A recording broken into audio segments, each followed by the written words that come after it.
बुद्धजनों को सभी बुद्धजनों को, सभी ज्ञान प्रेमियों को, सभी तत्वदर्शी जिज्ञासुओं को और सभी गीता प्रेमियों को मेरी ओर से और मेरी संस्था डूअर्स पैराडाइज फाउंडेशन के सभी माननीय सदस्यों की ओर से आप सभी को सादर जय श्री कृष्ण। आज हम वर्तमान युग में आध्यात्मिक चिंतन की श्रृंखला के तहत गीता के 8वें अध्याय के श्लोक संख्या 27 की व्याख्या कर रहे हैं। 26 तक भगवान ने दोनों शुक्ल और कृष्ण गति की अनादितिका का कथन किया और इस श्लोक में दोनों गतियों को जानने वाले योगी की प्रशंसा एवं अर्जुन को योगी बनने के लिए आज्ञा दी। तो जितने भी हम जिज्ञासु हैं उन सबको भगवान कह रहे हैं कि आप योगी हो जाओ। जब तक आप योगी नहीं बनोगे तब तक आपका कल्याण या इस आत्मा को आप उच्चतर स्तर तक, उत्कृष्ट स्तर तक नहीं ले जा सकते। अतः उसके लिए योगी बनना आवश्यक है। योगी शारीरिक स्वास्थ्य के लिए नहीं, आत्मिक स्वास्थ्य के लिए, जो योग की परिभाषा कृष्ण ने हम सब जिज्ञासुओं को यहां बतलाई है। इसको ऋषि वेद व्यास जी बड़े स्पष्टता है लिखते हैं। न एते श्रुति पार्थ जनानम योगी मुह्यति कश्चन तस्मात् सर्वेषु कालेषु योग युक्तः भव अर्जुन।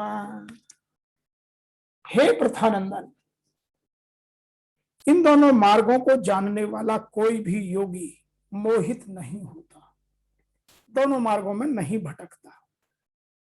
अतः हे कृष्ण, तू सब संयम में युक्त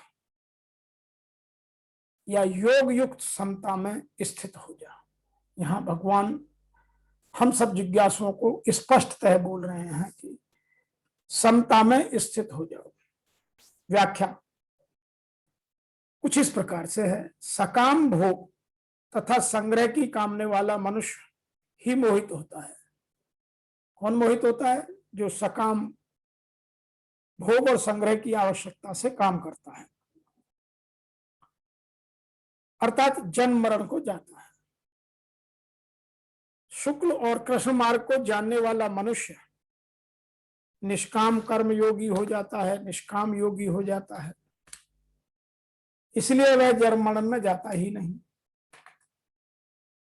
अर्थात कृष्ण मार्ग को प्राप्त नहीं होता, केवल शुक्ल मार्ग को ही प्राप्त होता है। अब इसको समझने के लिए थोड़ा सा आपको, पहले मैं इसकी इंग्लिश ट्रांसलेशन कर दूं और फिर अध्यात्म में समझते हैं। Knowing this path, O son of Pratha, no yogin is deluded. Wherefore, at all times be steadfast in yoga, O Arjuna. Some people are explaining in a different manner. O son of Partha, knowing these two paths, a yogi is never deluded. O Arjuna, therefore, at all times, resort to yoga. इसका तात्पर्य यह निकलता है कि जब तक हम आध्यात्म से इन चीजों के चिंतन और मंथन को नहीं करेंगे तब तक ये चीजें हमारी समझ में उस तरह नहीं आती जिस तरह भगवान श्री कृष्ण ने गीता में हम सबको समझाने का प्रयास किया है। तो आइए कुछ समझते हैं इसके आध्यात्मिक चिंतन को, आध्यात्मिक भाग को। यहां लिखा है, न अते सती पार्थ जनन्य योगी मुह्यत कश्चन। शुक्ल मार्ग अर्थात प्रकाश में मार्ग और कृष्ण मार्ग अंधकार में मार्ग, जिनके अंत्यकरण में उत्पत्ति विनाशशील वस्तुओं का महत्व नहीं है, जिनके उद्देश्य में प्रकाश स्वरूप ज्ञान परमात्मा है, इसकी हम व्याख्या कई बार कर चुके हैं। जिनमें विवेक है, वैराग्य है, शम है, दम है, तेज है, प्रज्ञा है, ऐसे वे परमात्मा की तरफ चलने वाले साधक शुक्ल मार्गी हैं, अर्थात उनका मार्ग प्रकाशमय है। जो संसार में रचे बसे हैं, जिनका सांसारिक पदार्थों को संग्रह करना है, उनमें सुख भोगना ध्येय होता है, ऐसे मनुष्य घोर अंधकार में है। पर जो भोग भोगने के उद्देश्य यहाँ के भोगों से संयम करके यज्ञ तप दान आदि शास्त्र विहित शुभ कर्म करते हैं और मरने के बाद स्वर्ग आदि ऊंची भोग योनियों में जाते हैं, वे यद्यपि वहां के भोगों में आसक्त मनुष्यों से ऊंचे उठे हुए हैं, तो भी आने जाने वाले अर्थात जन्म मरण के मार्ग में होने से अंधकार में है। तात्पर्य यह है कि कृष्ण मार्ग वाले ऊंचे ऊंचे लोकों में जाने पर भी जन्म मरण के चक्कर में पड़े रहते हैं। कहीं जन्म में गए, कहीं मरना बाकी रह गया, कहीं मर गए तो जन्मना बाकी रह गया। इस जन्म मरण के चक्कर में पड़े हुए वो सब अंतकाल तक इन्हीं कर्मों में लगे रहते हैं। इस तरह शुक्ल और कृष्ण दोनों मार्गों का परिणाम जानने वाला मनुष्य अर्थात योगी निष्काम हो जाता है, वह भोगी नहीं बनता। कारण है कि वह यहाँ के और परलोक के भोगों से ऊंचा उठ जाता है, इसलिए वह मोहित नहीं होता। सांसारिक भोगों को प्राप्त होने में और प्राप्त न होने में जिसका उद्देश्य निर्विकार रहने का होता है, वही योगी कहलाता है। एक बात और जो इस श्लोक के बाद वाले हिस्से में आती है, जिनका ऐसा दृढ़ निश्चय है कि वो तो मुझे केवल परमात्मा तत्व की ही प्राप्ति करनी है, तो फिर कैसे ही देश में, किसी भी काल में, किसी भी परिस्थिति में, किसी भी रंग में, किसी भी ढंग में, किसी भी परिवार में, किसी भी समाज में वो चले जाए, वहां वो विचलित नहीं होते। अर्थात जो साधना है वह किसी देश काल घटना परिस्थिति आदि के अधीन नहीं होती। उसका लक्ष्य परमात्मा की तरफ अटल रहने से देश काल परिस्थिति आदि का उस पर कोई असर नहीं पड़ता। अनुकूल प्रतिकूल देश काल परिस्थिति आदि में उसकी स्वाभाविक क्षमता हो जाती है।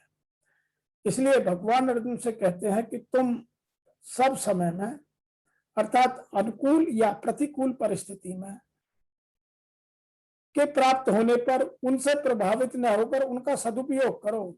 उन परिस्थितियों को अनुकूल तो अनुकूल है ही, प्रतिकूल को भी अनुकूल बनाओ और इस संसार मात्र की सेवा करते हुए प्रतिकूल परिस्थितियों के प्राप्त होने पर भी हृदय से अनुकूलता की इच्छा का त्याग करते हुए तुम योग युक्त हो जाओ, अर्थात नित्य निरंतर समता में दृढ़ रहो। तो भगवान यहां हम सब जितने भी हम आज के तत्वदर्शी जिज्ञासी हैं उन सबको स्पष्टतः कहते हैं कि सब समता के भाव में जाकर योगी हो जाओ। और वो सीधे सीधे आज की वर्तमान भाषा में कहूं सीधा कहते हैं, हे पार्थ, इस प्रकार इन मार्गों को जानकर कोई भी योगी मोहित नहीं होता। वह जानता है कि पूर्ण प्रकाश पालने पर ब्रह्म प्राप्त होता है और क्षीण प्रकाश होने पर, धुंधला प्रकाश होने पर फिर पुनः जन्म हो जाता है। दोनों गतियां शाश्वत हैं। अतः अर्जुन, तो सब काल में योग से युक्त अर्थात निरंतर समता के भाव में रहे। वह स्पष्टतः हम सब जिज्ञासुओं को ऐसा आदेश देते हैं। यहां बात एक और कही जा रही है कि कृष्ण अर्जुन को उपदेश दे रहे हैं कि उसे इस जागृत जगत से आत्मा का प्रयाण करने के विभिन्न मार्गों को सुनकर विचलित नहीं होना है। भगवत भक्त को इसकी चिंता नहीं करनी है। कि वह स्वेच्छा से मरेगा या दैववशात होगा। भक्त को कृष्ण भगवान भावना अमृत अर्थात परमात्मा का ध्यान में दृढ़ता पूर्वक स्थिर रहकर नित्य उसका स्मरण करना चाहिए। उसे यह जान लेना चाहिए कि इन चीजों या इन दोनों मार्गों में से किसी से भी चिंता करना कष्टकारक ही होगा। अतः कुछ कर्म करना पड़ेगा, भगवान की सेवा में सदैव लगना पड़ेगा। इस भगवत धाम के मार्ग में स्वतः सुगम सुनिश्चित तथा सीधा होगा और हमें उस मार्ग पर चलने में इस भवसागर से मुक्ति मिलेगी। तो यहां हम सब यह जानकर इस मार्ग को अपनाने का अर्थात अपने जीवन में अच्छे कर्म तथा विवेक से कर्म, वैराग्य, इस संसार से मोह नहीं, भोग की इच्छा नहीं, वैराग्य, शम, दम, तेज और प्रज्ञा को बढ़ाना होगा। और छोड़ना किन चीजों को होगा? काम को, क्रोध को, लोभ को, मोह को, मद को, मत्सर को, डाय को, ईर्षा को, जलन को, वैमनस्यता को, सबको त्यागना होगा। यही आज इस 27वें श्लोक में भगवान श्री कृष्ण हम सब जिज्ञासुओं को समझा रहे हैं। अब हम इन बातों को समझते हैं या नहीं समझते हैं, यह हमारे विवेक पर ही निर्भर करता है, हमारे ज्ञान पर ही निर्भर करता है। मन चंचल है, मन भाग भाग कर भोगों की ओर जाता है। अतः उसको नियंत्रण में करना ही हमारा परम उद्देश्य होना चाहिए। और मन जिनमें रमता है, मन उधर को बहुत तेजी से भागता है। और जब तेजी से भागता है तो उतनी तेजी से हमें रोकना पड़ता है। यदि हमें उतना तेज है, उतनी प्रबलता है, उतनी क्षमता है, उतनी दक्षता है, उतनी कुशलता है, उतना अपने आप को हमने तैयार किया है, उतना हम में समता का भाव पैदा हमने कर लिया है, कोई कष्ट नहीं होगा। कष्ट कब होता है? जब हम केवल सोचते हैं और करते नहीं। तो यहाँ भगवान श्री कृष्ण हम सब जिज्ञासुओं को स्पष्ट आदेश कर रहे हैं कि आप निरंतर मेरी प्राप्ति के लिए साधन करने वाले बन जाओ, अर्थात समता के योग में चले जाओ। कोई अनुकूल और प्रतिकूल परिस्थिति नहीं, कोई हानि और लाभ नहीं, कोई सुख और दुख नहीं, कोई शीत और गर्मी नहीं। तो आपको जब इन चीजों से आपकी आत्मा, आपकी विचार शक्ति ऊपर उठ जाएगी तो स्वतः परमात्मा का